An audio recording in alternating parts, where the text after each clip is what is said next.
Buli olukya omuwendo gw'abantu ab'enjawulo battibwa okwetooloola ensi yonna, omuzungu akiyita homicide, era mu nsi ezikyasinze okubeeramu ettemu ery'ekikula kino nga abantu battibwa naye olw'ebigendererwa ebyo ebiba bimanyiddwa eri abo ababa basse n'ebyo ebitamanyiddwa. Ensi ezikyasinze okubeeramu embeera eno mulimu Jamaica, mulimu Brazil, mulimu United States of America, mulimu India, Mexico.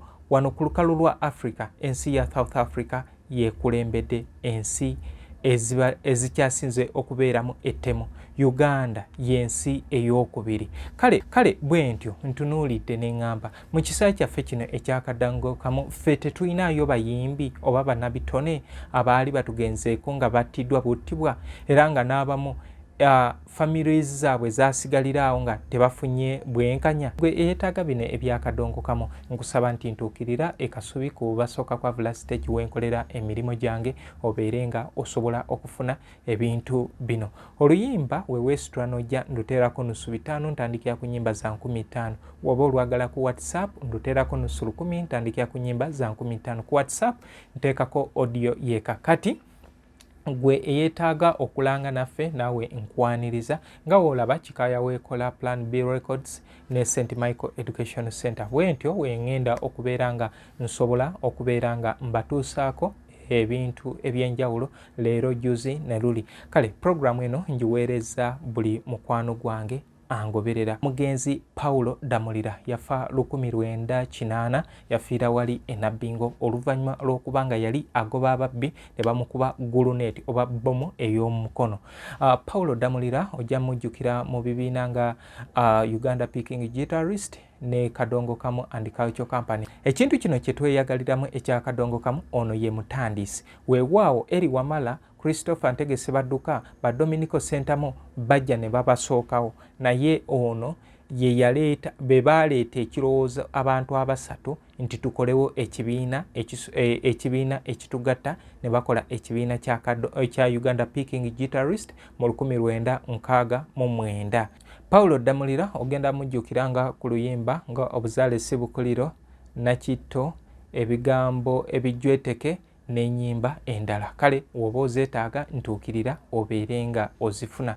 Okay, omuyimbi waffe owookubiri ku lukalala luno olw'abayimbi abaze battibwa tugenda n'omuyimbi omusoga eyasookera ddala okuyimba Kadongokamu era atwalibwa nga jjajja w'abayimbi abasoga, omugenzi Lozio Nyago. Lozio Nyago yali awangaalira mu kibuga Bugembe era oyo ye nannyini kuyimba oluyimba Maama afumbye ekitoobero, mwe lwe muwulira eno mu Buganda Sami Kasule lwe yaddamu, naye nga original version yali ya lusoga ya Lozio Nyago. Lozio Nyago yattibwa mu mwaka gwa 1975 nga yakubwa abajaasi ba Idi Amin.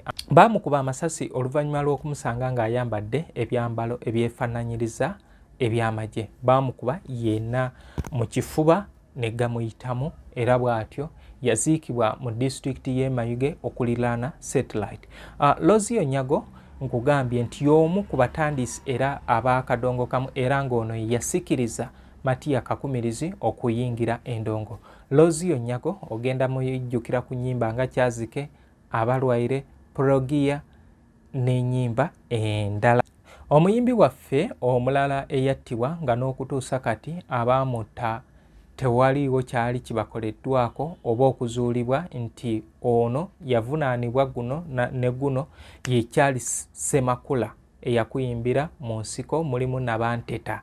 Ono ye kojja wa Ssaabanywi Gerald Kiweewa era mwanyina wa Florence Nalweyiso. Florence Nalweyiso yali mukyala muyimbi maama wa Kiweewa. Kale bw'atyo ono yattibwa mu 1989 oluvannyuma lw'okugenda ku buko ekyazanga gye kigambibwa nti yaweebwa kanywe okawulire yafiira mu kkubo nga akomawo.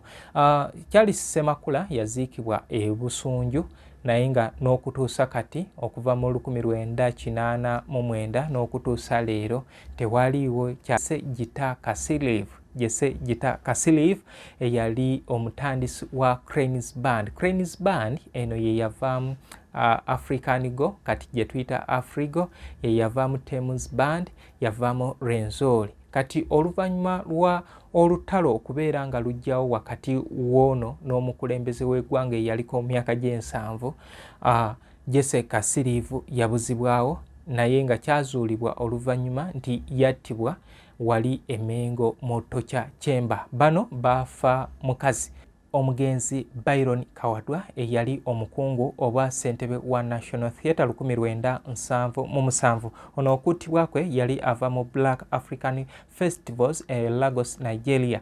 Okuttibwa kwono kyajja oluvannyuma lw'okubanga we yatuuka ng'ava eri bamukwatira ku National Theatre era bwatyo ne bamubuzaawo tebaddamu kumulaba. Oluvannyuma lw'ennaku 7 omulambo gwe oba omubiri gwe gwazuulibwa mu kibira Namanve era bwatyo yaziikibwa wali Kisaasi. Byron Kawadwa kigambibwa nti ekyamusa gwali muzannyo gwe yakola ogwali gukuba omukulembeze omuzannyo gwa Wankoko.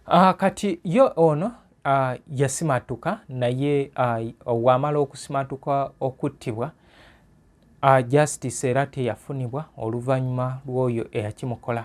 Omulongo Kato Sekandi Wilson Kwita eyali omukungu wa Kase Music Recorders, Nantawunyikamu Qualified Singers ne Bazira Gita Singers yakubwa amasasi ne gamuyuza ebyendo. Wange mwebale okugoberera tukyali ku abo abayimbi abazze battibwa. Kati tugenze ku muyimbi omulala Joseph Kiwana ye taata wa Michael Kinene era Michael Kinene eyali owa Eagles eyali owa Golden bba wa mwanyinaze Dolini Mutiibwa. Obudde buno awangalira London. Joseph Kiwana yafiira Nsangi ewa mukwano gwe we yali yafuna obubuddamu. Obudde obwo mukyala we Rehema Kulabako yali nga baayawukana nga yadda ewaabwe Namulonge. Kale bw'atyo Joseph Kiwana yali avudde ebutebo buwama najja ewa mukwano gwe n'atandika okubeera awo. Kale bw'atyo Joseph Kiwana olunaku lwe yasemba okubeera ku nsi yajja wano e Kampala ku shauri yako kumala okulaba ettooke mu nnyumba ya omugenzi Joseph Kiwana ne balaya enduulu eyasombola ab'okumpi n'ewala naye nti era abajja bonna kyenkana baali mu mupango era Joseph Kiwana tebamukkiriza nakwewozaako ne batandika okumukuba ne bamuyiira amazzi agookya era yafa abambuse. Amazzi ge bamuyiira ge galeetera embeera okubeera nga ava mu bulamu obw'ensi.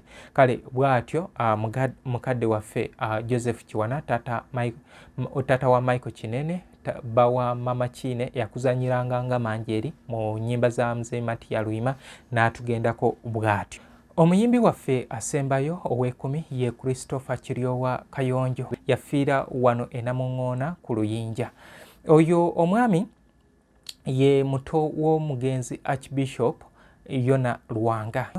Mukwade waffe ono ebyamusa byali bya bufuzi ye yali omuyimbi wa Dr. Kanokiza Besije omukulu.